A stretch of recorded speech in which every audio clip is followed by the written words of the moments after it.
begin this. Wanted to welcome all of our attendees to this SCORE workshop. Today it's one of many that we put on, and today we're going to be discussing, we'll go into the whole slide deck on it, but we are a resource partner of the Small Business Administration. We help clients at all stage of the business cycle from pre-start to exit, and we would like to thank the Kennebec Valley Chamber and the LA Metro Chamber for helping to make this possible. And I wanted to give a particular shout out to the Central Maine Human Resources Association. Susanna Gallant, if you're on, we wanted to thank you for tuning in and for supporting this effort. And if you are on, would you like to say a few words before we begin the webinar? I'm going to go ahead and make sure that I have enabled you to speak if you are on. That's Susanna Gallant. Right. I don't see her on yet. So what we'll try and do is we'll catch that at the very end of it. But like I said, we're happy to have you here. This is the we're going through the whole slide deck. Yeah, there we go. Immigrant workers, and we hope this will be an hour-long presentation. We hope that you will get quite a bit out of that too. Some of the rules of engagement for this is that if you do have questions, there's a Q&A button on your screen. On mine is right down at the very bottom. I'm on a Mac. Maybe if you're on a PC, it will be a little bit different for you. But please put in your Q&A in the button there too. That enables us to track that and to make sure that we answer that. We will also enable you to chime in too at the end of the presentation. But please, if you have anything else during the presentation, don't hesitate to put it in the Q&A, and we will go ahead and insert it right in real time there too. Also, we ask you if when you are unable to speak, when you're done speaking, that you would mute your microphone. And other than that, I'd like to go ahead and Bill, could we go ahead and advance through a few slides here? The first, because it tells us a little about SCORE. We are active in Maine. We've got 3 chapters. The Central Maine chapter, of which I'm the chairman. We're very active here, especially in the Lewiston and the Kennebec Valley area. We're nonprofit. Everything is free. SCORE.org is going to be one of your best locations to get free templates and to check out our workshops that we have. We have over 100 mentors throughout Maine. And remember, you can SCORE.org, centralmaine.score.org is going to be a great resource for you. Next slide, please. Great. So I guess we'll begin, John. Thank you for that great introduction. Maine has a workforce crisis. These numbers that you're seeing here are about a year old, but I think the story remains the same in Maine. We all know businesses that have cut hours because they're unable to hire enough staff. So 50,000 job openings, 2 openings for every unemployed worker. Maine having the lowest percentage of workforce participation in 50 years. And there are actually fewer people in the Maine workforce today than there were before the pandemic. Now, there is some good news. We all have heard about the higher in-migration in Maine, particularly because of COVID.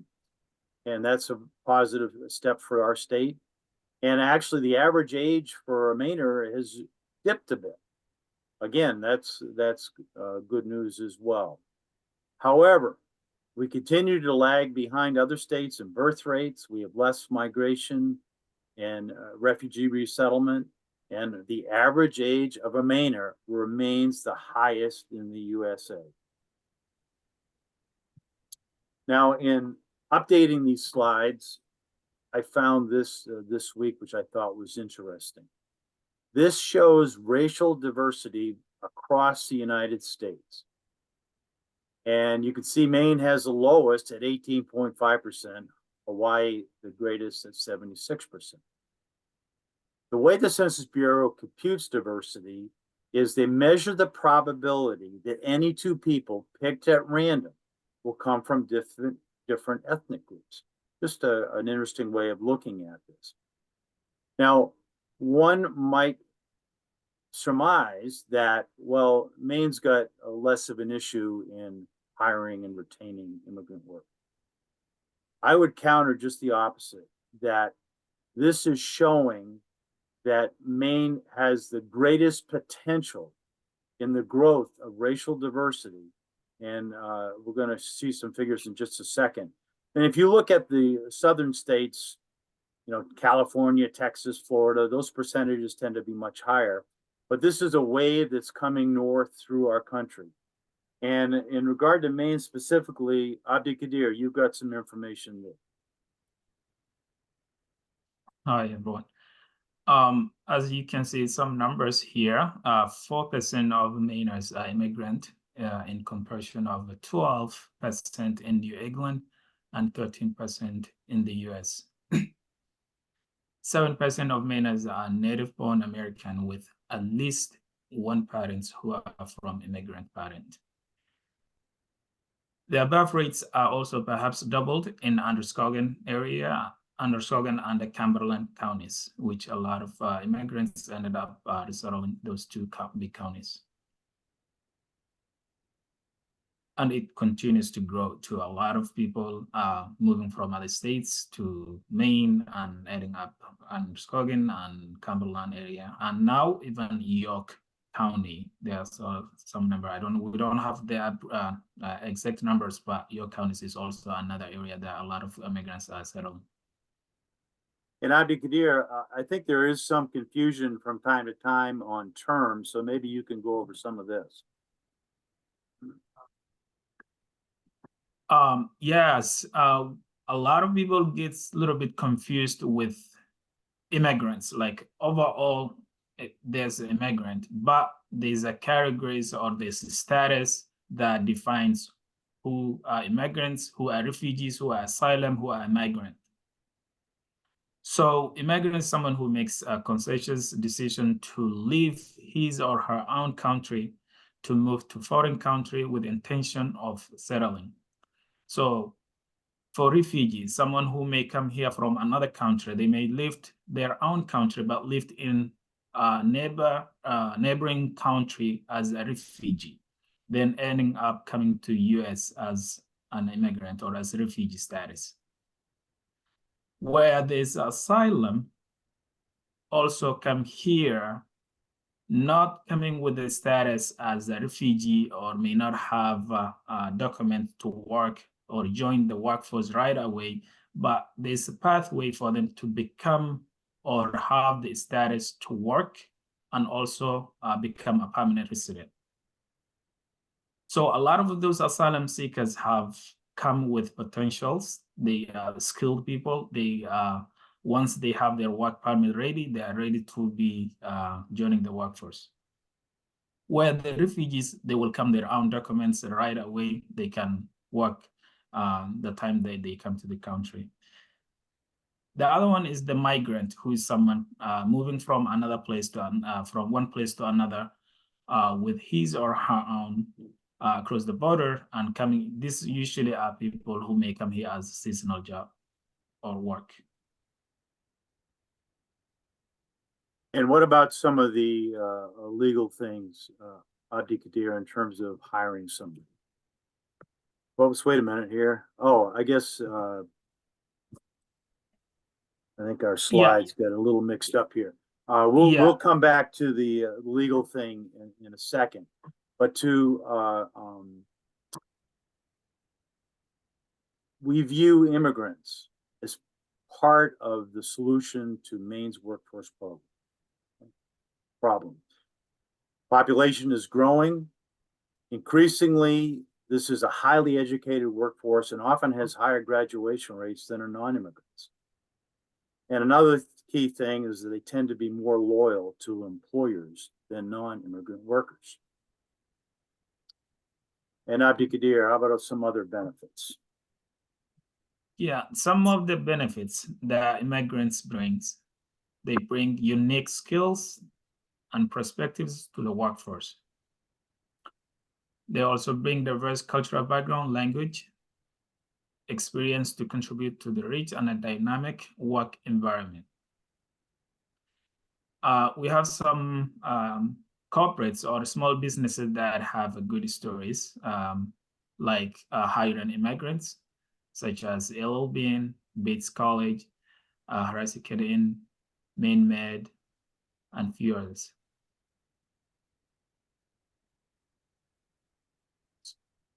And we don't minimize some of the challenges, and we're going to be talking further about many of these. Obviously, one is language barriers.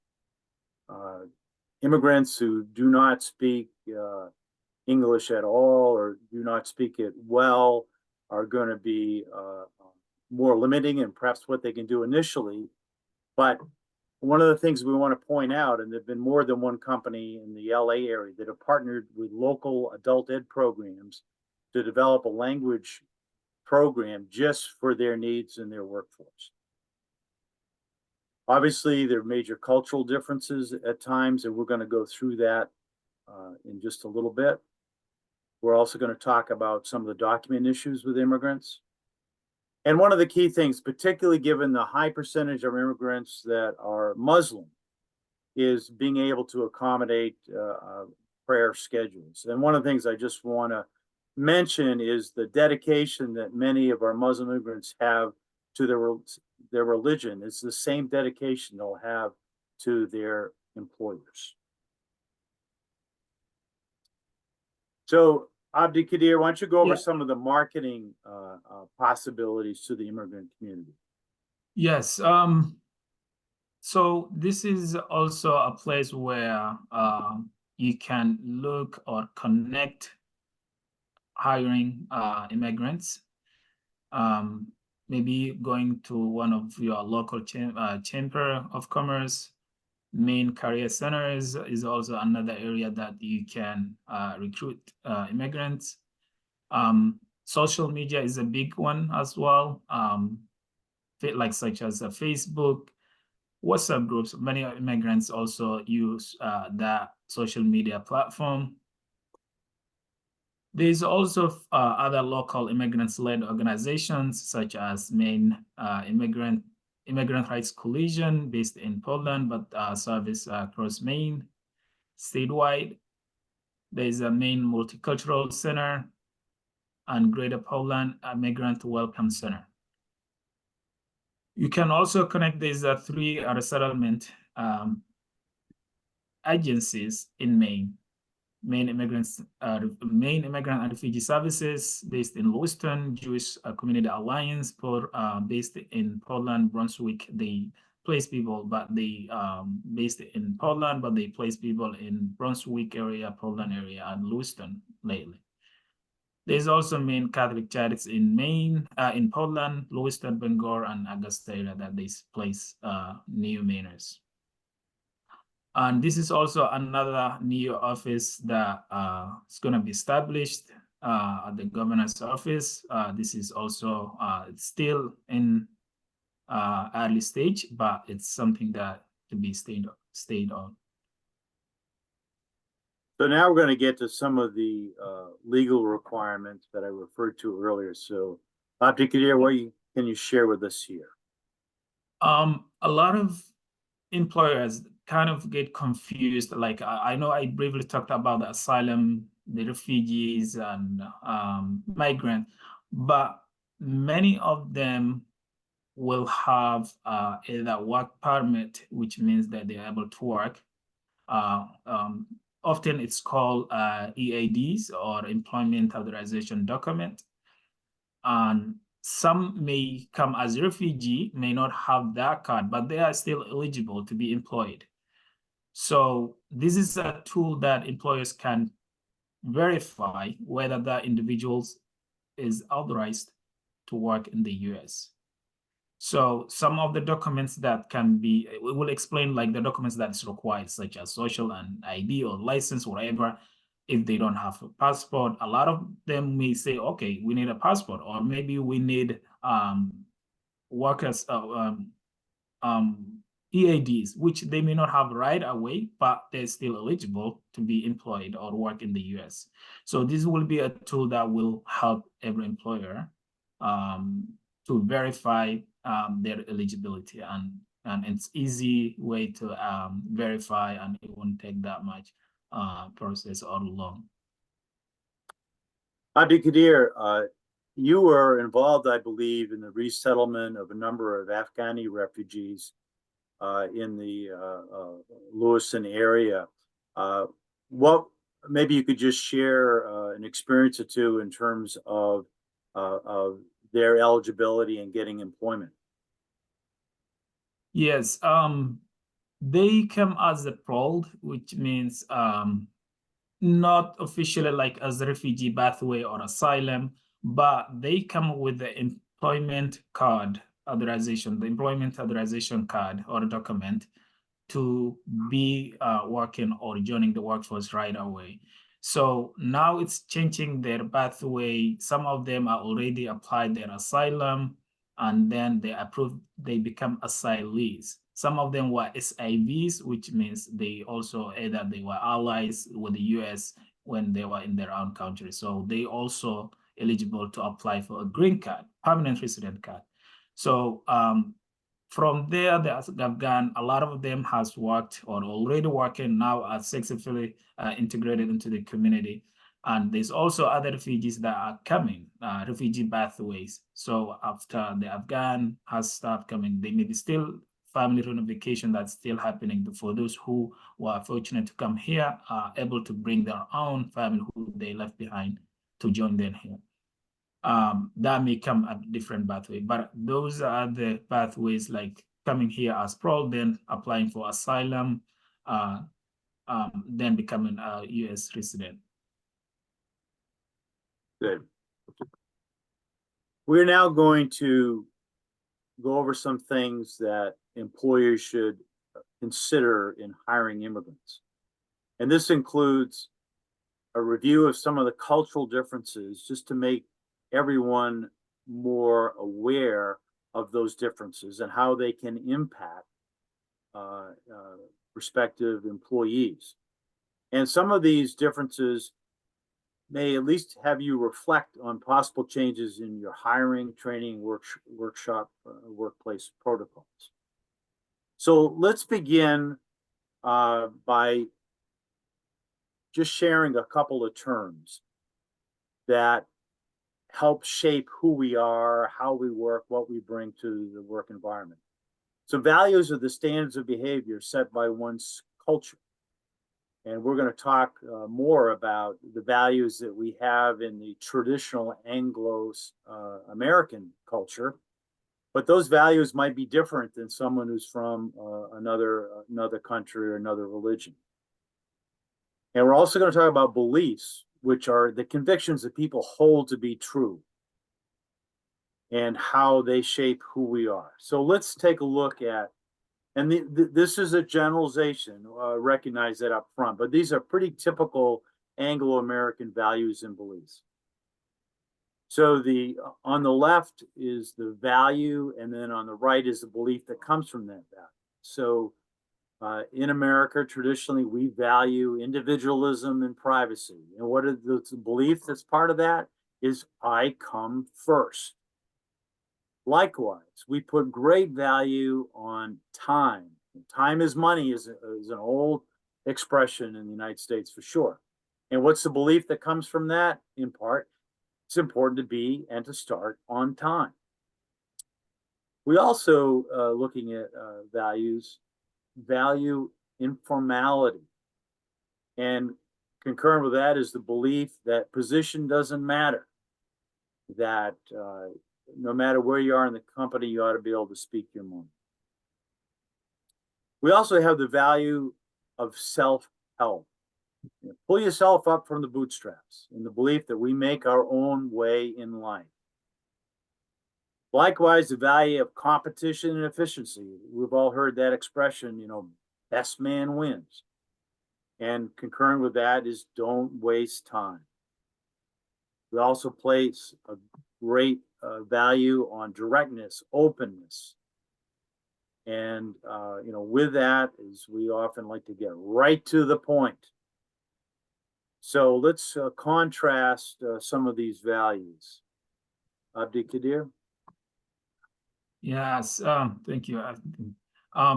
As Bill explained, sometimes culturally differences something that a lot of people may get confused with immigrants as group welfare, like for example, individualism or privacy. Not a lot of people will consider that as a big thing. Like people will come start talking private stuff next to you without even being concerned. So that's how they sharing that information as a group, as a community. So feeling that no differentiation being privacy or being individualism. For being time dominant, personal interactions is like the other culture which has personal interaction, helping people to interact more often than just being time constrained. And also informality. There's a lot of formality where the people will talk about like the positions or maybe the titles that they have is something that a lot of them may have a respect for. Self-help where the other cultures, some other cultures like immigrants or African will have more like birthright. Like maybe this is a way like whatever they're gonna get it, they will get it regardless. And not a lot of them will welcomes or feels like is a great way to do competition rather than more cooperation, where like they will see there's an expression where they say like operation never fails. Means like when people come together, they will be more successful than being in competition. Directness and openness and honesty. So a lot of people will feel more not to be direct, like they feel that maybe it's a disrespectful. They tend to be not to be indirect, or at least saying things. For example, like if you have a relationship with your supervisor or maybe your teacher, look, there's things that you don't say directly or not being open about it. That way they are also respected. It's not a bad thing that they do that, but it's just more out of respect, like they are of respect. So we're going to contrast that. If I can get my screen to work here, let's see. There we go. So the value that Abdikadir mentioned about valuing group welfare, the belief that goes with that is that we all share. And that is certainly different than many of the typical Anglo-American beliefs. Also, this idea that what's most important are the personal interactions. And our immigrants are used to environments where we're going to take the time to know each other. And while time may dominate the typical Anglo-American environment,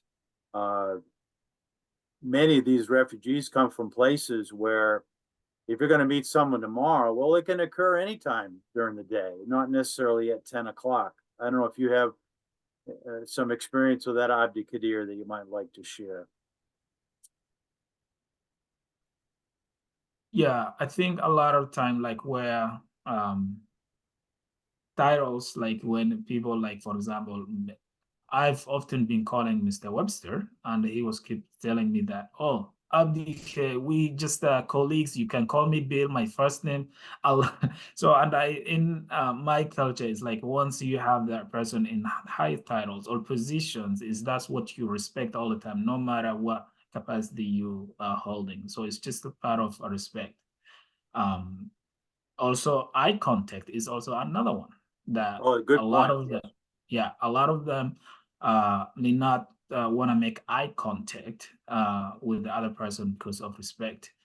I remember for my son where he goes to school, he's been asked like to make eye contact, listen, and look.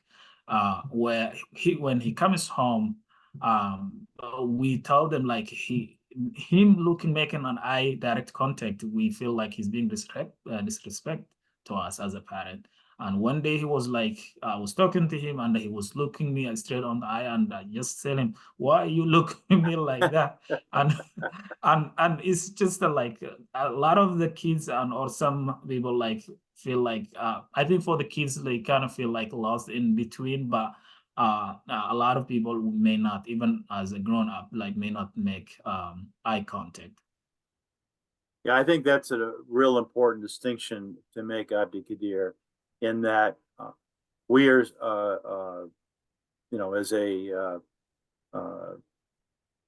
an old white guy growing up in the United States, if you didn't show eye contact in the conversation, for example, it was viewed as disrespectful. And yet we were dealing with immigrants that have come from cultures where it's just the opposite. Also, there are going to be immigrants that,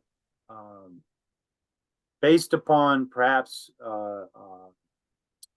who their parents are, or maybe their background, are going to feel they're entitled to certain things, and that's could be a new experience for many that are coming here, where we are more egalitarian, if you will, in terms of both opportunities and our expectations of everybody. The immigrants are going to be put a high value on cooperation and idealism, and this belief that comes from that about working together is best. And I think one of the most significant things is this value on being indirect, of wanting to be respectful and not embarrass anybody. And I think, and I've certainly seen this in some of my dealings, where an immigrant may have told me what they think I want to hear, because they're not used to being direct, perhaps something that might be critical of what I've done. What would you like to add there, Abdikadir? Yeah, I think that's you explained well on not to embarrass anyone, and not feeling putting someone's down because you wanna say things, or maybe you wanna address things, and also that relationship is also something that they trying to keep it healthy, not like hurting anyone's feelings, or not wanna be embarrassing anyone. So I think that's what a lot of them come with, like indirectness and saving face. Now we're going to be going through some examples of how the practices you have at work may need to change, or at least give consideration to these. So it's not that an employer has to adapt to these values and beliefs, but by being aware of them and being clear in training and communication, you're going to have a much more successful workforce. So, for example, an immigrant might initially not appreciate the importance of being on time. If you come from a culture where you can meet someone anytime during the day, tomorrow or next week or whatever, it's just a different animal here. And what should an employee do is make very clear the importance of being on time. So when you have that initial job interview or orientation, that's something to emphasize. Also, an immigrant might be very reluctant to voice potential conflicts that could impact work hours. Again, many of them come from environments where to be open about conflicts is just not something that they're used to. So where possible, for example, you might ask the question, what work hours would best accommodate their schedule?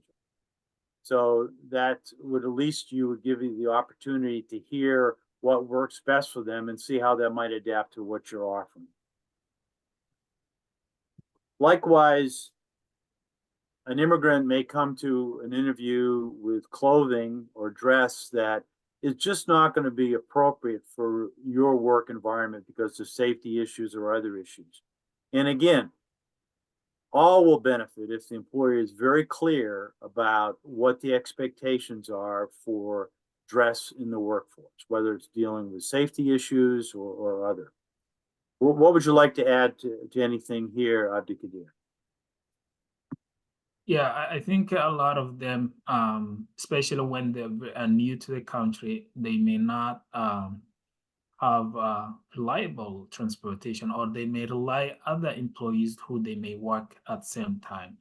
And I think maybe as you are trying to possibly working or finding out what is working, what's gonna work better for them, is at least questioning all those, like see if they are driving their own or how they get into work, just working on the scheduled time. But I think once they settle and own their own transportation, I think that may address everything. But I think that's also a huge one in the beginning. So why don't you go over some other potential challenges and opportunities, Abdikadir? Yeah, a lot of immigrants, or when they're new or they're either here for a long time, they may be some nervousness and concern, like they don't know what to expect, what it's gonna look like. But I think where an employee may want to take like the time to help immigrants feel more comfortable or settling in the workplace. And also, I think sometimes misunderstanding or maybe afraid or hesitant asking questions, or other, like especially if they are coming with a language barrier, then they may don't want to like be feeling embarrassed or maybe asking question or maybe saying, okay, they didn't understand. So I think that's where maybe if a good practice will be maybe uses pre-recorded videos where they could see, or maybe doing site tour, which we have done a couple times this year and last year with local manufacturing companies in urban area.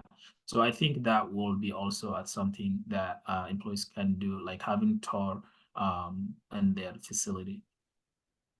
And also like emphasizing and hand-on training, I think that may be also another helpful way to or approach that to use help new Mainers or immigrants. Role playing and demonstrating to communicate. That's also another way to use helping them to understand and getting used to the work environment and also to be successful on their job.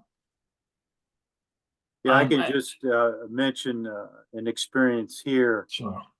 Company I used to own and operate, Haven's Candies in Westbrook in Portland. And we hired our first Vietnamese employee who spoke very limited English. And the first couple of weeks were really tough. We didn't know if it was going to work out. But that hands-on training made all the difference. And in short order, she became a very valued employee and actually ended up staying with Havens for years. So this is important, and you get over that hump with training and role playing and demonstrations, being clear on the do's and don'ts. You're going to have most certainly a very capable and valued employee. I agree, and I had similar experience working LLB, where many immigrants employed there. I was working there as also a job trainer, which I was helping hand-on train, and many of them may not even say a word in English or may not know, but they were doing their job after getting the hand-on training, and also pre-recorded videos and seeing all those samples or videos, I think has helped them to do their job. And also, yeah, I think there was one last thing. One last thing. Okay. Yeah, just making sure like the do's and don't of the initial, like the things that very important, because I think that will also help them to understand what they can do and they can do. And also the need of accommodation for religious observance or prayer. Many, as some Muslims will need some accommodations in terms of whether it's their holiday, one of the holidays and through the year, or prayer time. So I think having maybe a break time where they can take it. They may need maybe a shorter break than taking like full 1 hour or 30 lunch break. I think that's also something that may accommodate for their religious prayer time. And also like just communicating the break times and lunch schedule, and also maybe having, if there's a chance, maybe providing a space that they could use during their workplace. Maybe it won't take like maybe 5 minutes to perform that prayer during the day.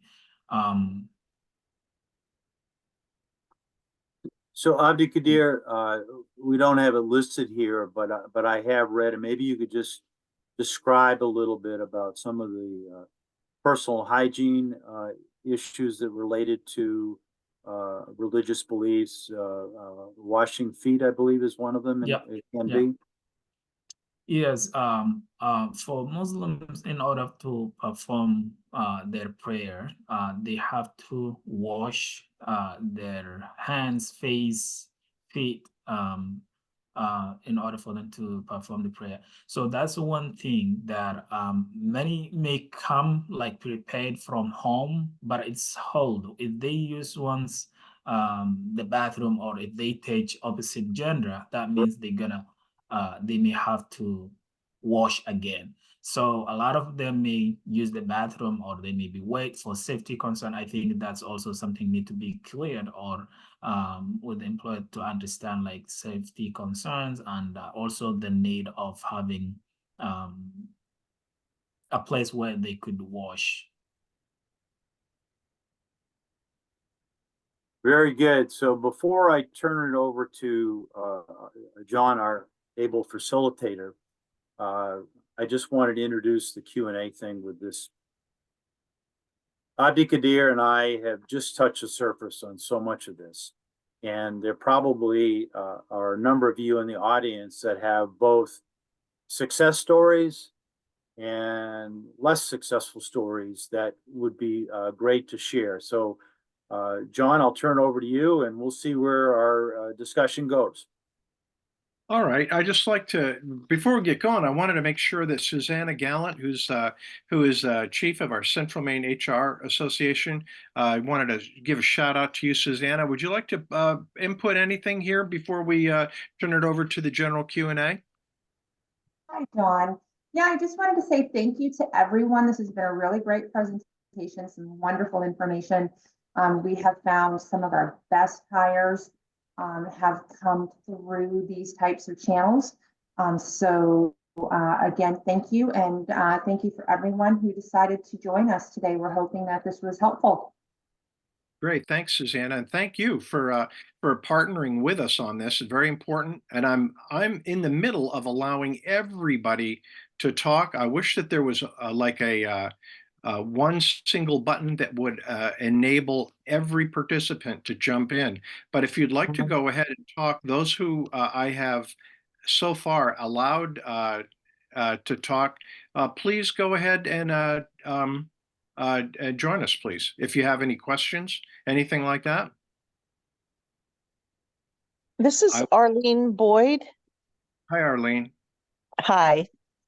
I had previously spoken briefly to Mr. Negeye, and we are very frustrated in this region, and I'm actually in Virginia, in southwestern Virginia.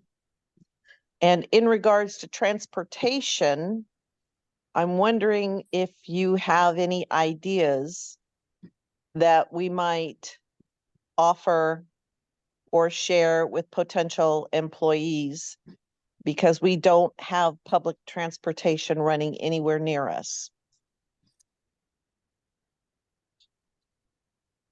A lot of them may have a community member who may be willing to help transport to work. But recently we in Maine, we had I think they call Western Maine Transportation, which they have been helping for those who are in Lewiston urban area taken from and to work. There was also an employer sponsor part on that where like the employer may pay like $3 for round trips. But I think looking something like that as a grant, so maybe it will be helpful to address that transportation issue. But also there's where there's a large community of immigrants, usually they will support their fellow immigrants to with transportation issues. I hope. Thank you. Yeah. Thank you. Our participants, you have all been permitted to talk. All you have to do is unmute yourself and then go ahead and chime in.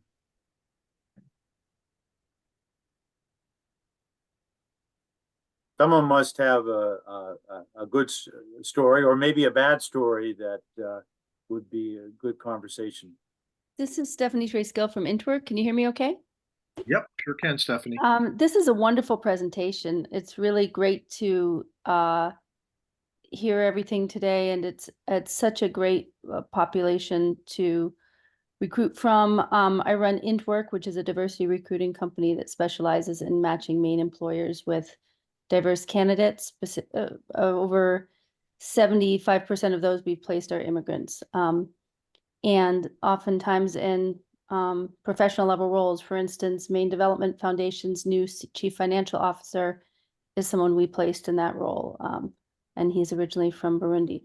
So I just wanted to celebrate your work on this and say it's great. We have success stories, and would be happy to partner with SCORE or the Chamber to share about those stories. We actually started Intwork with help from SCORE.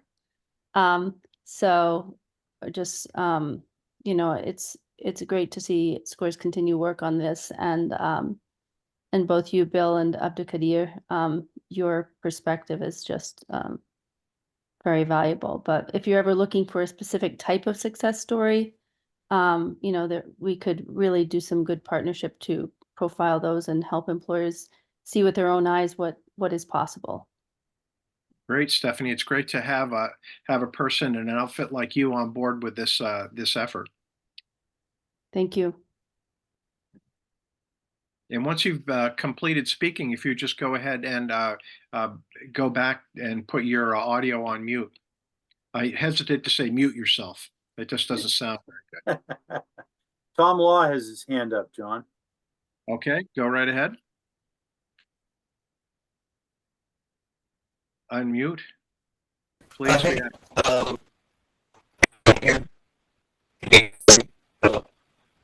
Your audio is breaking up quite. Maybe Tom could put it in the chat or Q&A. Right. Tom, could you go ahead and just put that in the Q&A, and I'll go ahead.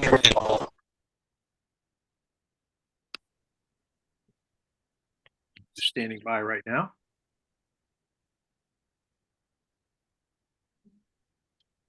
And we have William Spiller, who has raised a hand.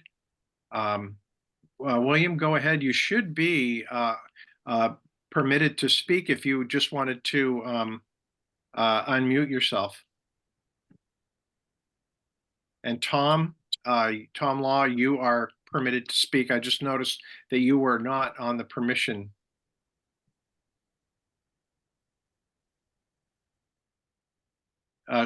William, go ahead and speak if you'd like to go ahead and unmute yourself. Or put it in the Q&A and we'll go ahead and read it out for you.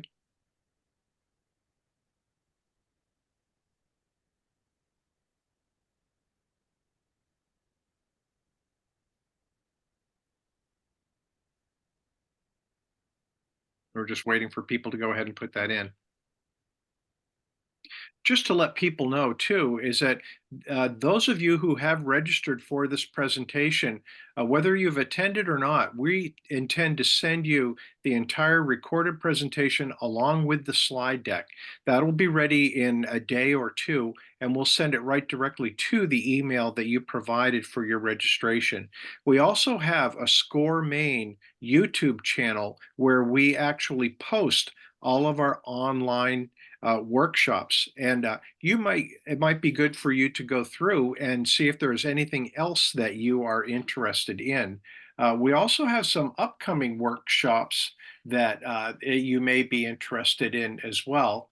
And I had a couple of these ready to go. I thought that we have a small business tax workshop that it's our highest attended workshop that'll be coming in very, very soon. We also have a number of other workshops. Just get on score.org, Central Maine, score.org. Just go ahead and put that in your search and go to the workshops tab, and you'll be able to see everything that we've got on there. It's all free, very easy to register. Also, we have a templates tab. There may be some spreadsheets. There may be some simple bookkeeping things, or some other things that may be a real help to you or to a friend or a family member who is also in business. Bill and Abdikadir, we don't have anybody submitting anything for questions just yet. Well, that could either mean that we've answered everything, or we've left people completely in the dark and they don't know where to begin. Bill, I'm sure that there's an in-between someplace. Yeah, but probably, and I hope that someone might share a story or two. I also want to just put another plug in for the LA Metro and the Kennebec Valley Chamber that are both co-sponsors of this, and we've got a webinar each month that they have sponsored. They'll be given by SCORE through May. We've got a session on taxes. The March session is on security in your business or organization. We've got an issue or a session in April on logos from the ground up. And in May, we're doing something on artificial intelligence for your business. And I see a couple people got their hand up, John. Right. We have a big thanks from Dolly Hersom. Especially love the slides about the comparison of values and beliefs. We have Sid Negeye. How can SCORE use the YouTube platform to highlight positive experiences from employers having success with new Mainers? We're using the YouTube platform primarily to provide our workshops right at this particular time. Carolina Tangway, she has links about where to find help, permits, liabilities, training. Get on score.org and look through what we have. And this is not only for Maine, but this is nationwide, as that all the SCORE chapters nationwide, we will pool our workshops, our templates, etc. It's all free. And Carolina, check that out on score.org, right in the search terms there too. Also, guidance about the Latino community. This workshop is really intended to be able to pertain to not only our immigrants who are coming, say, from other than Latino countries, but this should pertain to all immigrants, that there are different values, etc., that we need to keep in mind. This really does pertain to all of our immigrant communities.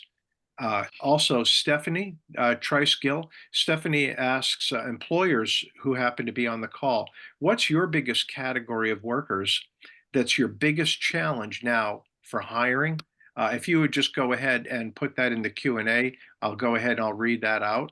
And William Spiller, Bill, we've got you here.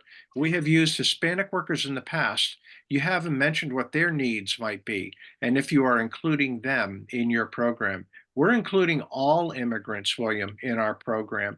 Are there specific values? There probably are, but I think you'll find is that there are certain values that are going to be common across the immigrant community. A couple people have their hand up, John. Right. Go ahead and chime in, folks. I am reading strictly off the Q&A.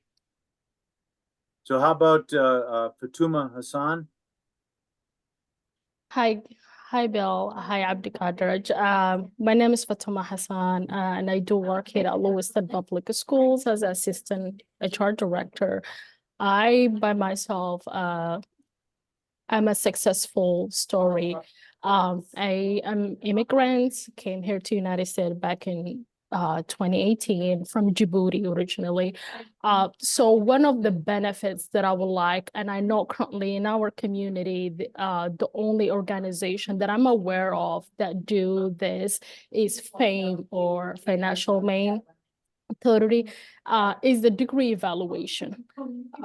And what I've seen is a lot of the migrant or refugee or asylum seeker came here with the education background, and there is no resource or at least a pathway for them to direct, like translating their transcript or their degree, moving forward with evaluating their international degree.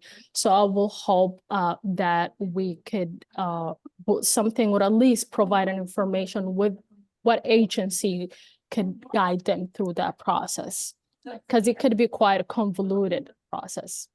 That's a very important point that we should add to this presentation in the future. Abdikadir, have you dealt with that?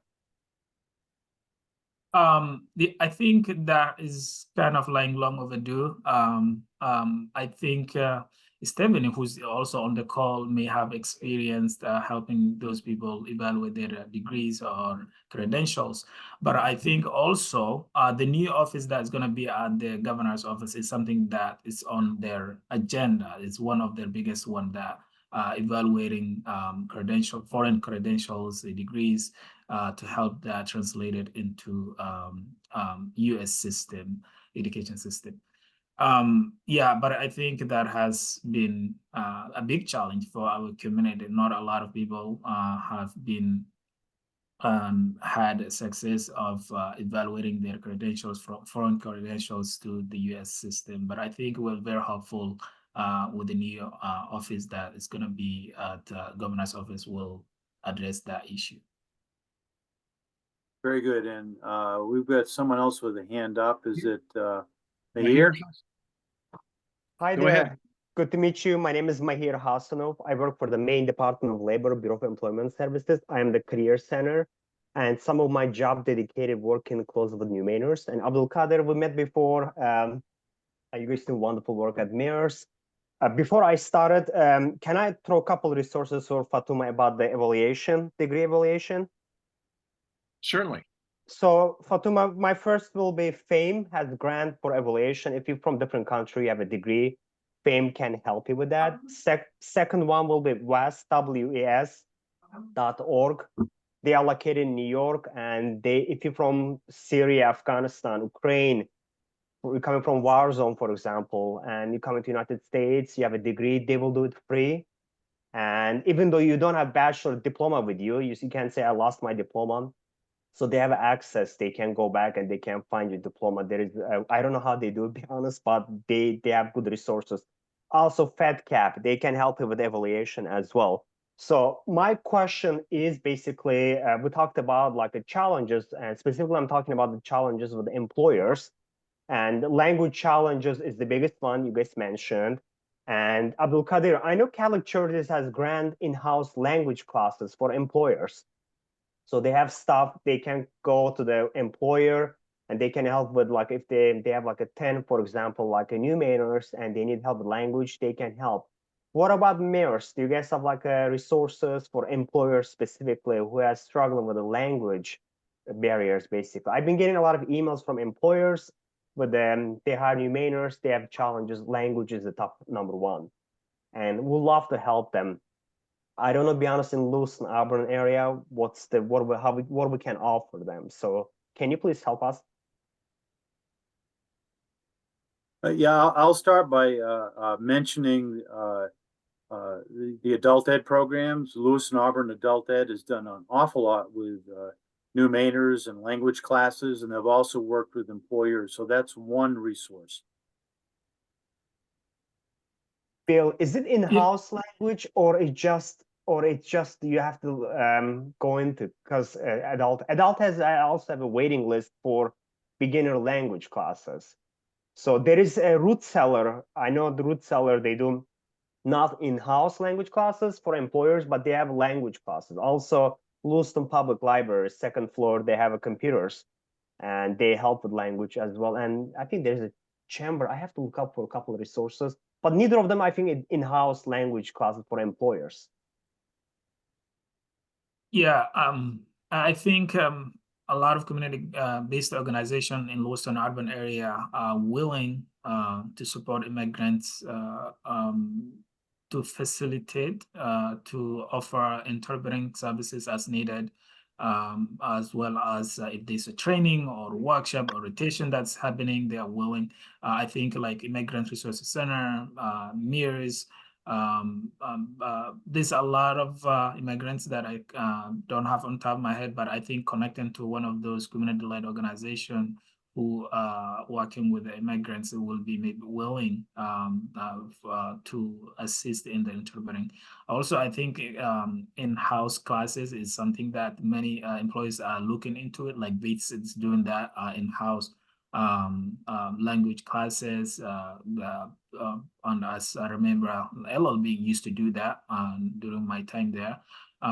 So I think taking those or talking those employers who had been implementing or starting doing that is maybe something that to ask for more resources. But many people like MERS are willing to assist an interpretation at workplace, facilitating. And this is something we've been doing for a long time, and we're willing to continue doing that. Okay, you know, one thing I'd like to just jump in here too is that we've had a number of people who have said that, you know, I'm of a different immigrant community, and while we're trying to make this as cross nationality, cross community as possible, I'd like to recommend Stephanie Trice-Gill, who's spoken up earlier.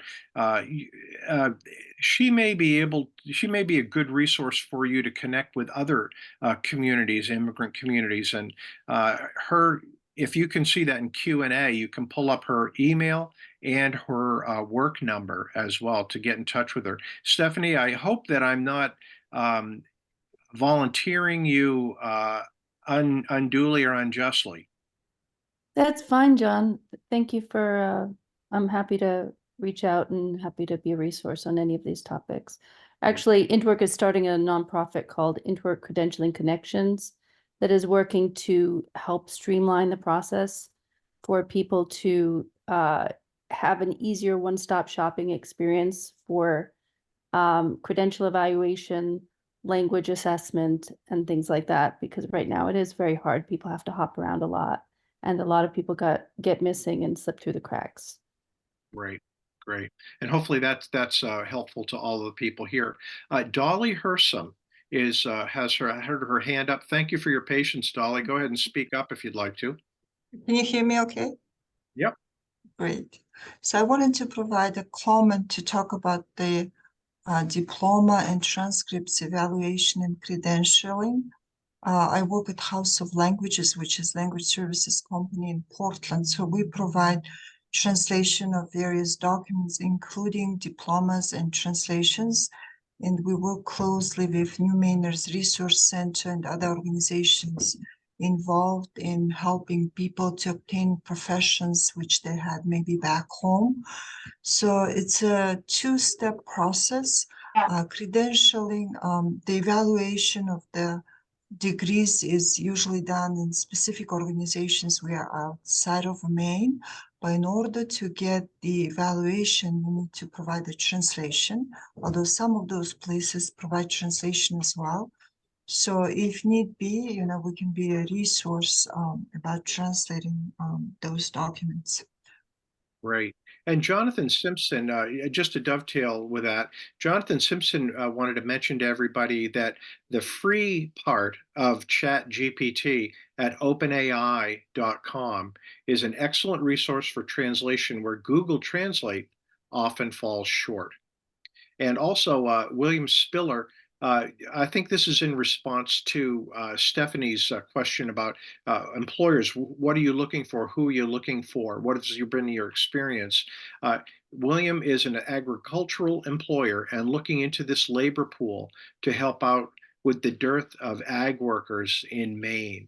So, Stephanie, that's just a response to you as well. Do we have? Oh, excuse me. Go. Well, I was just gonna say, I think we're at the witching hour. We are. We are. Does anybody else have anything that they'd like to mention before we close off? Like I said, what we're going to be able to do is send you the entire presentation plus slide deck. Just give us a couple days. We'll be able to do that. Also, those of you who have registered, there is a short survey. What we'll be sending out entirely voluntary, but it helps us to improve and it helps us to cover and do a better job next time. So we would appreciate you filling that out. I'd like to thank everybody who did attend. And as a reminder, the SCORE, we offer free confidential one-on-one business mentoring, whether you're starting or growing or selling your business there too. It's easy to request it. Just get on score.org and request a mentor there. Fill out a short, brief online form. We are an online or a nonprofit partner of the SBA with over 200 chapters across the United States and 3 right here in Maine. And we've helped over 11 million entrepreneurs since our formation in 1964. Thanks for attending, and we hope to see you again at one of our upcoming workshops. Thank you, Bill. Thank you, Abdikadir.